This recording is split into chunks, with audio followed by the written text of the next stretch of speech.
Bom, muito boa tarde a todos. É uma grande satisfação estar aqui no Instituto Fernando Henrique Cardoso para participar desse painel sobre o desafio do crescimento acelerado. Dentro da teoria das vantagens comparativas, evidentemente, eu vou falar muito mais sobre o Brasil do que sobre o México, que não é a minha área de especialização. E eu gostaria de começar lembrando os inúmeros paralelos e semelhanças que podem ser encontrados nas trajetórias e na situação corrente de Brasil e México. Enquanto eu fazia um levantamento desses paralelos e semelhanças, me ocorreu que um Plutarco da Vida das Nações poderia escrever uma bela história das vidas paralelas, tendo México e Brasil como protagonistas.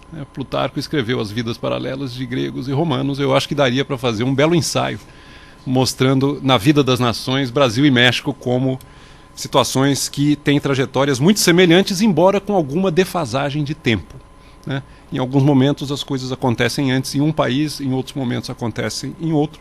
Mas quais são, fundamentalmente, em grandes linhas, essas semelhanças das vidas paralelas? Somos duas ex-colônias ibéricas, nas quais prevaleceu um tipo de relação entre Estado e sociedade, que é muito distinto do que se verificou na América do Norte. Tanto o Brasil como o México são, no fundo, invenções de projetos coloniais ibéricos, dentro dos quais se criaram sociedades para servir ao Estado, e não como no modelo da América do Norte, em que a própria sociedade, a certa altura, criou um Estado para atender às suas necessidades de ação coletiva. Somos colônias, ex-colônias de exploração e não de povoamento. Vivemos revoluções nacionalistas no início do século XX, a do México em 1911, a do Brasil em 1930. Tivemos um quase equivalente de caudilismo nas figuras de Cárdenas, General Cárdenas, e na figura de Getúlio Vargas. Vivemos, ambos os países, um ciclo de apogeu e esgotamento do modelo de substituição de importações, com forte presença do Estado, né? Uma enorme multiplicação e ocupação da atividade microeconômica por parte do setor estatal, propriamente dito, o Estado empresário. Esse modelo de substituição de importações com forte estatização chegou ao seu esgotamento terminal para ambos os países ao longo da década de 80. Isso deu início a um período de muita turbulência macroeconômica, situações de crise e de emergências até de colapso, muitas vezes de crises inflacionárias ou de crises cambiais. O ciclo de reformas pró-mercado foi iniciado em ambos os países, no caso do México, no governo Miguel de la Madrid, no caso do Brasil, de maneira muito atabalhoada no governo Collor, mas de qualquer maneira deu início a esse processo. Mas, como foi lembrado aqui no painel da manhã, é um processo ainda de reformas pró-mercado claramente incompleto. E ambos os países vêm encontrando muita dificuldade em dar sequência e renovar o seu esforço e o seu empenho de completar a transição rumo a economias abertas e, efetivamente, economias de mercado. Eu diria, olhando agora para o presente, que tanto o Brasil quanto o México se apresentam hoje como bastiões de racionalidade na macroeconomia de curto prazo. São países que não embarcaram no populismo, como, lamentavelmente, nós observamos em boa parte da América do Sul. Populismo de política econômica de curto prazo, política monetária, política fiscal. Claramente, Brasil e México mostraram grande maturidade nesse sentido. Ambos viveram transições políticas delicadas. O México saindo de um regime de estabilidade do Partido Revolucionário Institucional no poder, transitando para uma democracia plena, sem que isso comprometesse o compromisso com essa racionalidade macroeconômica. O Brasil vivendo uma transição que também não foi trivial, de acesso ao poder por parte de um grupo de oposição de esquerda, liderado por Lula e Partido dos Trabalhadores, que vinha ao longo de sua trajetória com um discurso de ruptura, mas que no momento de assumir o poder aceitou um mínimo essencial de prudência na gestão da macroeconomia, especialmente a autonomia do Banco Central. O México alcançou já o grau de investimento, né? O Brasil caminha para ele. Quem sabe dentro de algo como 2 anos nós podemos também ter essa chancela, esse selo de qualidade em termos de fundamentos macroeconômicos, mas de novo um paralelismo. Parece que as coisas no México ocorrem, de um modo geral, com alguns anos de antecedência em relação ao Brasil. Eles viveram a crise cambial em 94, nós vivemos a crise cambial em 98. Eles começaram a privatização antes que nós. Aliás, um número impressionante, de 82 a 92, o número de estatais no México caiu de 1.155 para 300. Eles viveram um processo de privatização forte e claramente anterior ao nosso. E também agora, em relação a grau de investimento, o México um pouco na frente, já tendo adquirido essa condição, enquanto o Brasil se aproxima dela. Por fim, eu queria dizer que somos países de renda média, mas que apesar da estabilidade macroeconômica razoavelmente consolidada, crescem pouco. E pior que isso, crescem cronicamente abaixo não só da média dos emergentes, como também da média do PIB global. E aqui eu acho que está o nosso ponto, o nosso foco, a grande questão que deve nos ocupar nesse painel, que é entender o porquê desse baixo crescimento, que sequer vem permitindo acompanhar a média do crescimento do PIB da economia mundial nos últimos 4, 5 anos. O que significa que as nossas economias, ambas, estão encolhendo em relação ao mundo. Na medida em que nós crescemos abaixo da média, nós vamos ficando cada vez menores em relação à média do mundo. Eu vou começar a minha reflexão sobre esse tema, quer dizer, o porquê do baixo crescimento e o que é necessário para alcançar o crescimento acelerado, fazendo uma pequena análise aqui do que significa ser um país de renda média. E aqui eu vou adotar um viés economicista, reconhecidamente. Eu vou me focar numa abordagem estritamente econômica, depois ao finalzinho talvez eu qualifique isso um pouco. Bom, do ponto de vista de crescimento e de análise puramente econômico, o que importa saber é a produção média por habitante, o PIB per capita. E é isso que nos coloca dentro do rol das nações do mundo, em companhia, Brasil e México, somos países de produção média por habitante numa faixa claramente intermediária entre os países de muito baixa renda, como são ainda hoje, por exemplo, Índia e China, e dos países de alta renda, como são, de um modo geral, os países da Europa, os países da América do Norte. Nós estamos a meio caminho. Qual é, mais ou menos, a ordem de magnitude da diferença que nos separa desses dois grupos de países, os de baixa produção média por habitante e os de alta produção média por habitante? A ideia básica é que, tudo considerado, um ano de trabalho de um habitante num país rico produz, em média, um valor que é 12 vezes maior ao de um país de renda baixa e 4 vezes maior do que o valor produzido por um habitante de renda média.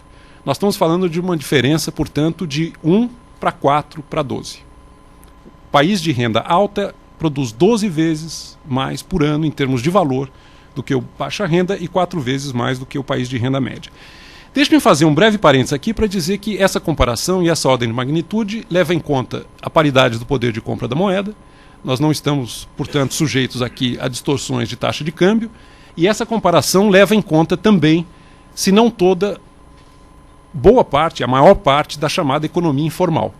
Esses números e essa ordem de magnitude na escala da diferença não mudará significativamente por conta de câmbio ou de incorporação na economia informal, porque nós já estamos nos protegendo na frente cambial usando o PPP, a paridade do poder de compra, e em relação à economia informal eu já estou incorporando aqui estimativas do que são as grandes economias informais de Brasil e México. Esse número dá o que pensar. Por que um habitante num país desenvolvido, uma pessoa em média numa população desses países, consegue com um ano de trabalho agregar um valor econômico 4 vezes maior do que aquele que se verifica no Brasil ou no México? Isso explica em boa parte o problema da forte migração, e mais do México do que do Brasil, que se verifica na fronteira entre esses dois países. Um cidadão mexicano, simplesmente ao cruzar a fronteira, se torna um agente muito mais produtivo do que ele era no seu país de origem e aumenta significativamente a sua renda. O que é que está por trás dessa diferença de produtividade média por habitante, separando um México e Brasil de um lado, de um Estados Unidos e um Canadá de outro? Ou, para colocar em outros termos, por que uma faxineira no México ou no Brasil ganha cerca de 4 vezes menos do que uma faxineira brasileira ou mexicana fazendo exatamente o mesmo serviço nos Estados Unidos ou no Canadá? O que acontece e o que se esconde por trás dessa diferença? quais são os determinantes dessas enormes variações de produtividade média por habitante verificadas na economia mundial, e não apenas olhando isso estaticamente, tentar entender o que é que explica os enredos, o que é que está por trás dos enredos que levaram a essa situação. Resumindo uma longa história, eu entendo que as variáveis fundamentais para explicar esse diferencial são duas, fundamentalmente duas. A primeira delas é o estoque de capital físico e de capital humano disponível para cada agente econômico nos diferentes contextos, países médios e países de alta renda. Um produtor, um trabalhador num país de alta renda, ao ingressar na sua jornada de trabalho, ao exercer a sua atividade, ele dispõe de um estoque acumulado de equipamento, de tecnologia, de meios de produção que multiplicam muito o resultado econômico dos seus esforços. E ele dispõe também de um estoque acumulado de capital humano, investimento feito em seres humanos que aumentam enormemente a sua produtividade. Uma estimativa recente feita por dois economistas americanos, ambos ganhadores do Nobel, Gary Becker e Robert Fogel, da Universidade de Chicago, estima que, na economia americana, cerca de 2/3 do estoque total de capital corresponde a capital humano. Eles desenvolveram uma metodologia para avaliar as proporções entre capital físico e capital humano na economia americana hoje e chegam a uma ordem de magnitude que é 2/3 capital humano, 1/3 capital físico, incluindo máquinas, equipamentos, edificações, terra e tudo mais. Essa é uma metade da equação. A outra metade, por trás desse diferencial de produção média por habitante, é a eficiência alocativa. São as regras do jogo. Não basta o estoque de capital físico e o estoque de capital humano. É preciso que os recursos estejam alocados aonde eles são mais produtivos, onde eles são mais rentáveis.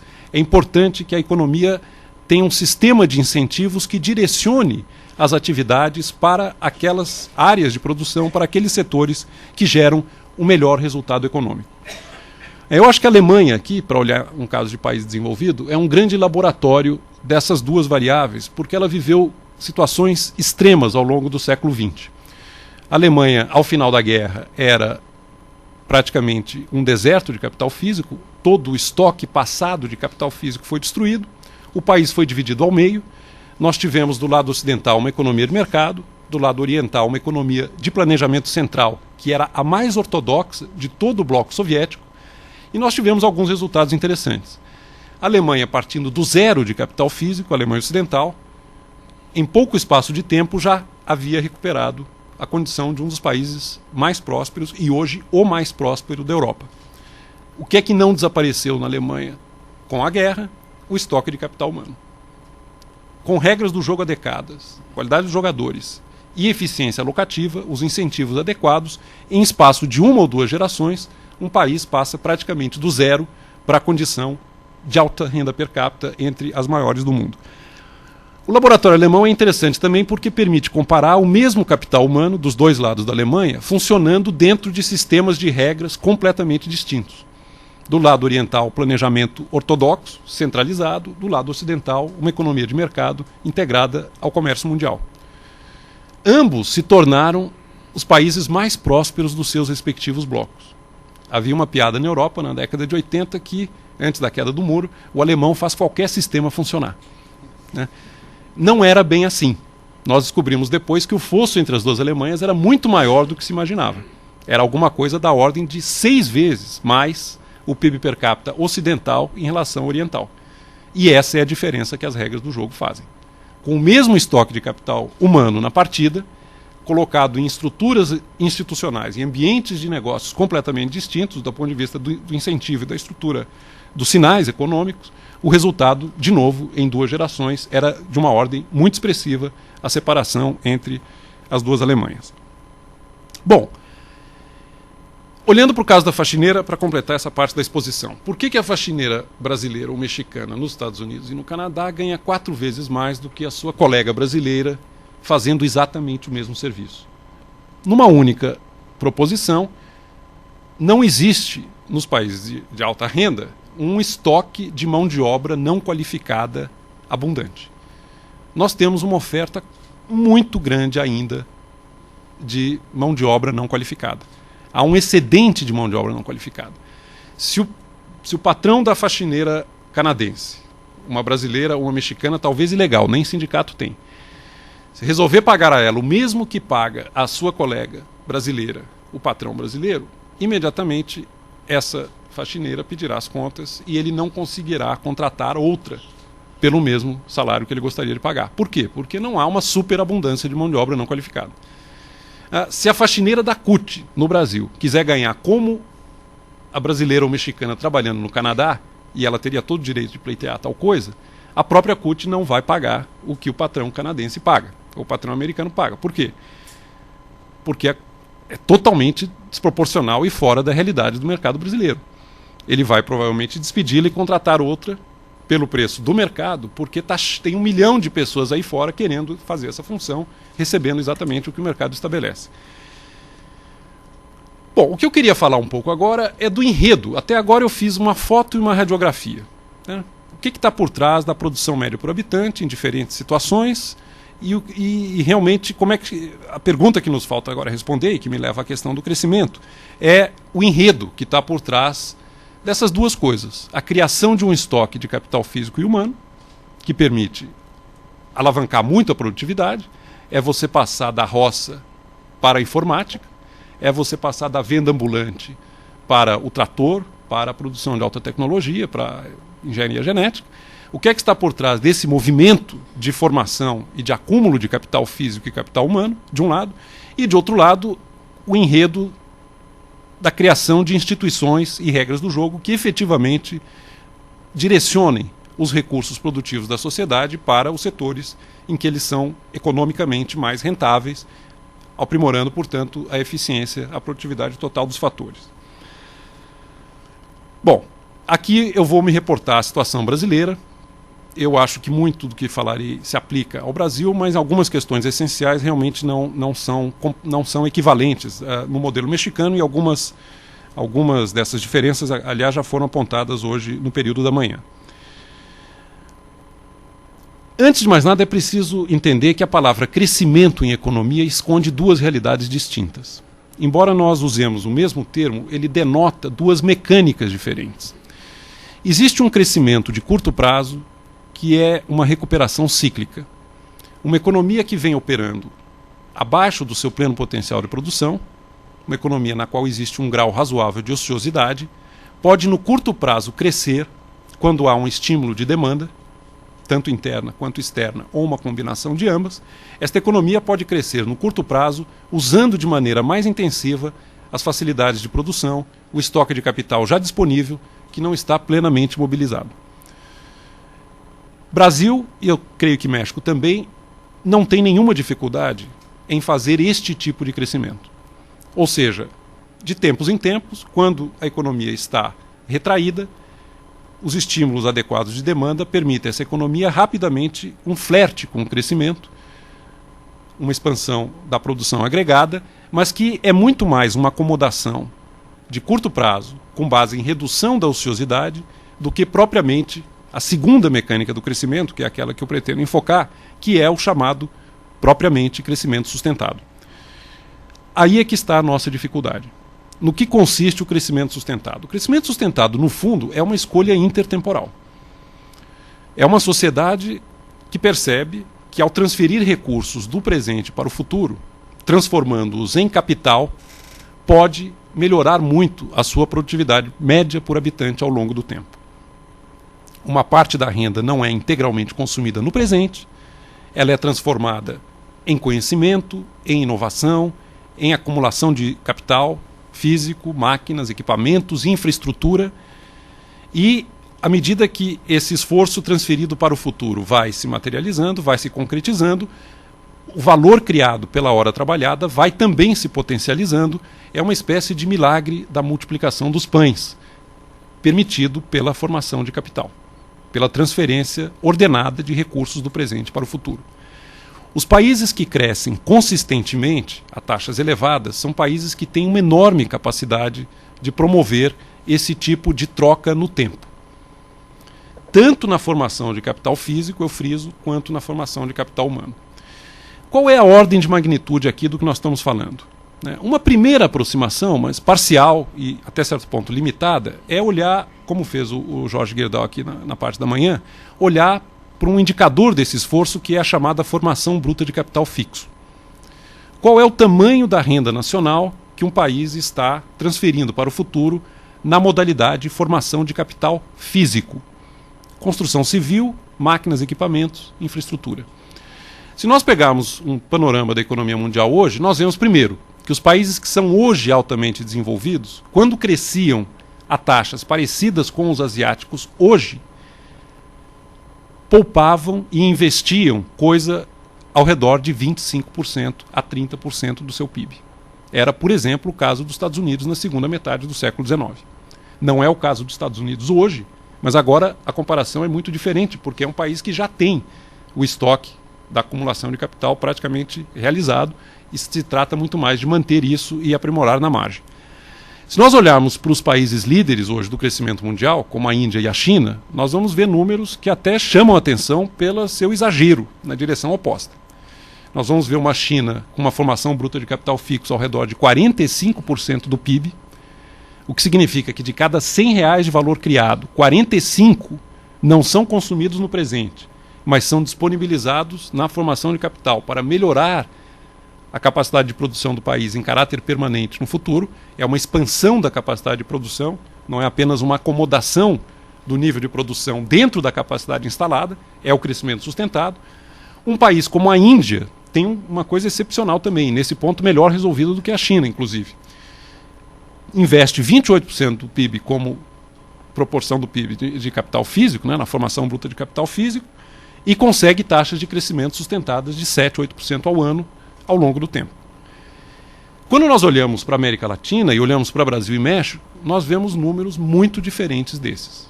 Nós vemos números, no caso brasileiro, depois da última revisão que o IBGE fez das contas nacionais, um número que na média dos últimos 5, 6 anos vem ficando em torno de 17% do PIB.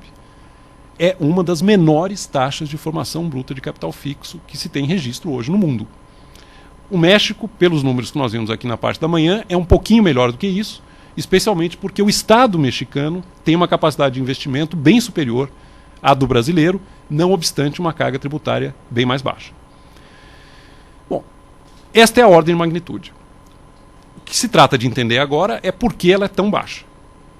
Por que é que países da América Latina têm uma dificuldade enorme de mobilizar recursos no presente para melhorar o seu futuro, para aumentar a sua capacidade de produção em caráter permanente ao longo do tempo.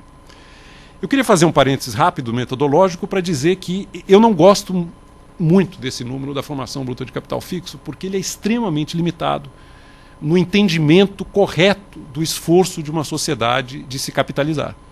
Porque ele deixa de lado aquilo que eu disse anteriormente, o capital humano. Nós não, por incrível que pareça, não há hoje na economia um número confiável para se medir o esforço que uma sociedade faz de formação de capital humano. Nós temos esse número para capital fixo, mas não temos para capital humano. Vou dar um exemplo concreto. Estava conversando com o Gerdau no almoço. Se a Gerdau gasta $100 mil para treinar os seus funcionários, isso é contabilizado como gasto corrente. Se a Gerdau gasta $100 mil para construir um galpão, isso é contabilizado como investimento. Entra naquele número dos 17% do PIB. Tem alguma coisa conceitualmente muito errada nesta maneira de registrar os fatos econômicos. Nós estamos captando apenas um pedaço e não integralmente o tamanho dessa escolha intertemporal que é a formação de capital. E, como eu disse, lamentavelmente a economia ainda usa um sistema de contabilidade do passado em que não se tinha a devida dimensão da importância e da centralidade do esforço de capital humano. O que eu queria dizer com tudo isso é que, se nós tivéssemos esse número que eu gostaria de ter, os países da América Latina, especialmente o Brasil, posso dizer isso com mais segurança, ficariam muito pior na foto do que já ficam quando nós olhamos só para o capital fixo. Se nós tivéssemos esse número que desse conta do total da formação de capital, a nossa defasagem nesse aspecto provavelmente ficaria ainda pior do que já é. Esse número deveria incluir não só o gasto estatal em educação, pesquisa, ciência e tecnologia, mas também o que as famílias dedicam dos seus recursos à formação de capital humano dos seus membros mais jovens, né? E se fosse um número realmente ideal, mas esse nós nunca teremos, o tempo que os pais gastam junto dos seus filhos preparando-os para o futuro. Mas esse, então, eu já estou realmente no mundo das formas puras, platônicas, ao qual nós não chegaremos jamais. Eu queria falar nos minutos que me restam do meu diagnóstico do baixo crescimento brasileiro. Aí eu acho que tem uma diferença importante em relação ao México. Por que o Brasil vem crescendo, apesar da estabilidade arduamente conquistada, sistematicamente abaixo da economia mundial, para não falar dos emergentes, né? No meu entendimento, são duas razões. A primeira delas, e aí é uma questão brasileira, é um gigantesco crowding out fiscal. O Estado brasileiro drena algo em torno de 37% do PIB brasileiro. A soma da carga tributária bruta mais o déficit nominal é o que o Estado brasileiro desloca do valor da produção nacional, da renda nacional. E o mais espantoso, apesar desse gigantismo em termos de apropriação de recursos por parte do Estado, União, Estados e municípios, a capacidade de investimento do Estado brasileiro é muito reduzida. Nós estamos falando aqui, tudo incluído, União, Estados e municípios, num número que fica entre 2% e 2,5% do PIB. O PAC, sobre o qual tanto se fez alarde no início do segundo mandato do Lula, tem um quê de ilusionismo. Aliás, como tem o Bolsa Família. Na verdade, o que o PAC fez foi reunir um monte de investimentos que já estavam no orçamento dentro de uma única bandeira e anunciar isso como uma grande novidade, quando, na verdade, novidade mesmo ali dentro tem muito pouco. O que tem de novidade ali dentro são algumas isenções tributárias e um esforço adicional de investimento da ordem de 0,5% do PIB, dentro da modalidade dos projetos pilotos de investimento, retirando esse valor do superávit primário. Então, é 0,5% do PIB a mais. Eu acho que um bom nome para o nosso programa de aceleração do crescimento seria Plano de Abuso da Credulidade.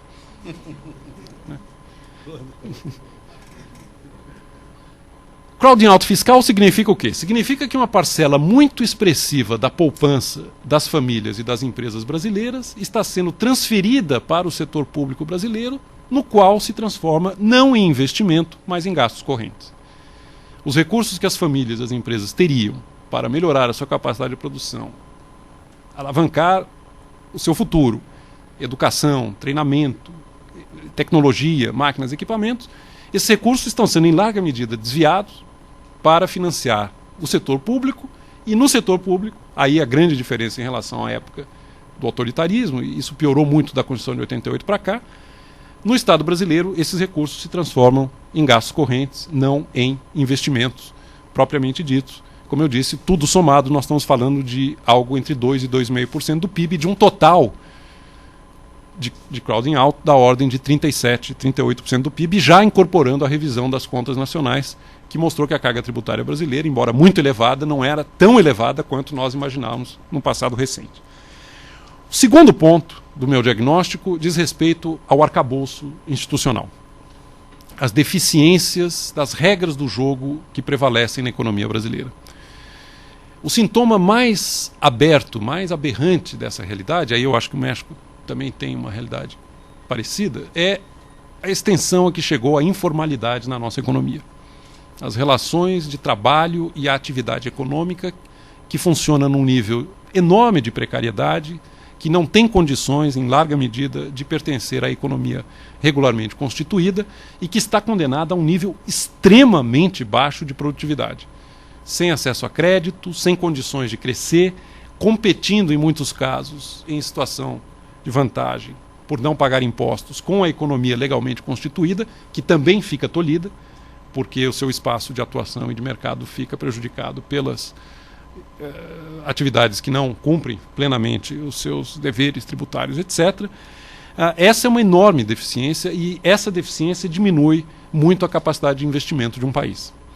Eu tenho usado como metáfora, ou como ilustração, para dar concretude a isso que eu estou falando, um exemplo simples que é o seguinte: imagine se um equivalente de uma Microsoft tivesse surgido num fundo de garagem brasileiro.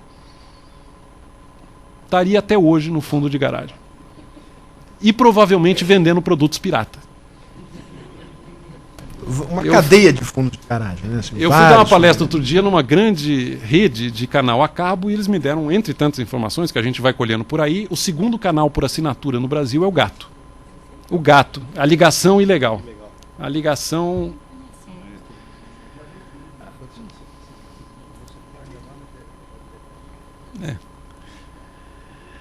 Então nós temos uma situação, para dar alguns números e dar um pouco de recheio a isso, em que mais da metade da população economicamente ativa no país, da mão de obra ocupada, não tem uma situação regular de emprego, atua num nível extremamente baixo de produtividade. São essas coisas que puxam para baixo a produção média por habitante no país. Nós temos problemas de direito de propriedade sérios no meio rural, né? Temos problemas gravíssimos que foram comentados de manhã em termos de regras do jogo, ambiente de negócios, ambiente institucional, na constituição de uma infraestrutura de suporte à produção, né? Apagões sucessivos de diferentes naturezas, o último deles de natureza aeroportuária, ligado a uma deficiência, entre outras coisas, de capital humano nesse setor, que não foi propriamente cuidado, não foi constituído. Eu fiquei realmente horrorizado de saber que só 3% dos nossos controladores de voo falam inglês. Eu não sei como é que nós estamos vivos, né?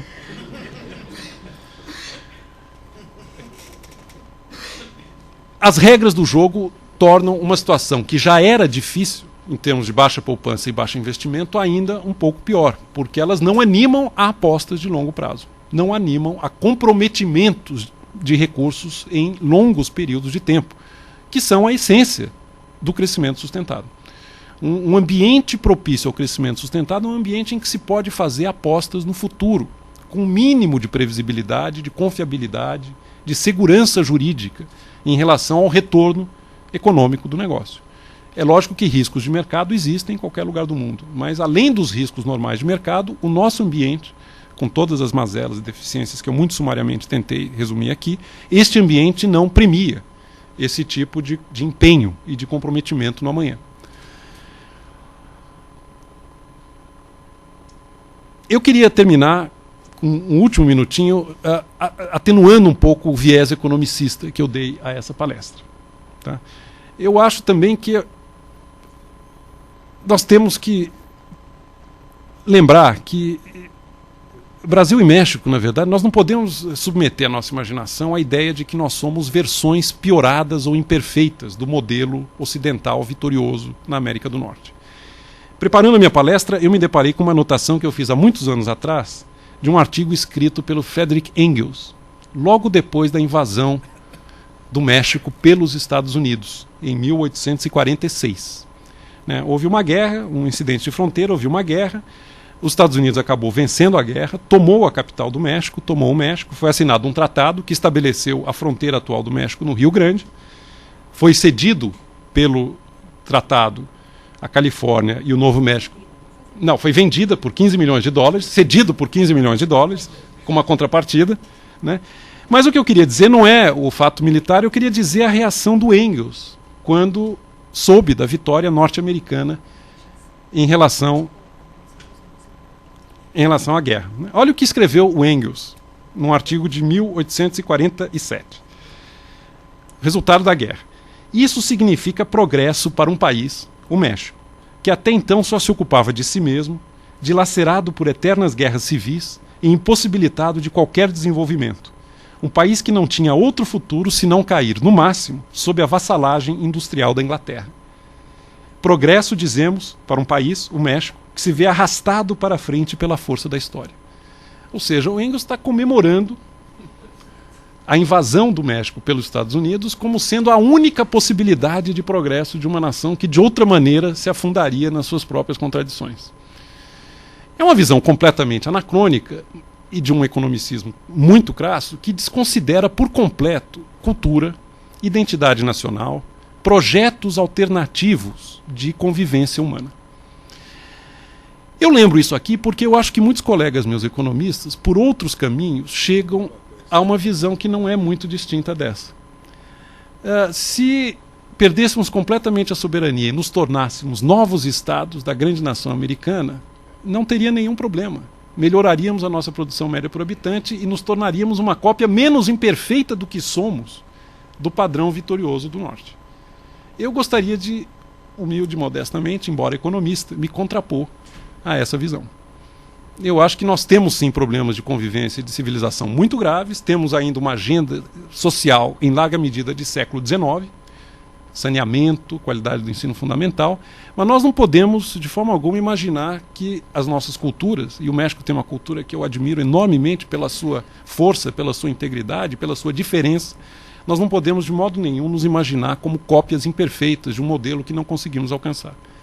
Eu acho que a métrica da produção média por habitante ela tem a sua validade dentro do seu espaço, mas ela não é a única coisa valiosa numa sociedade humana.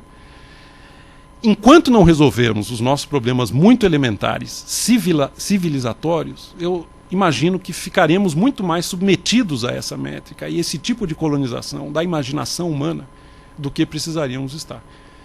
Eu imagino que resolvendo esses problemas básicos da civilização, poderemos, quem sabe, ter a pretensão e a ousadia de oferecer um modelo com outros valores e com uma outra identidade que não essa celebrada por Engels ou pelos meus colegas economistas, economicistas, que imaginam que coisas como identidade nacional, ética, valores, não têm nenhuma importância e nós podemos reduzir tudo a uma única métrica comparativa, que é o PIB per capita. Obrigado pela atenção.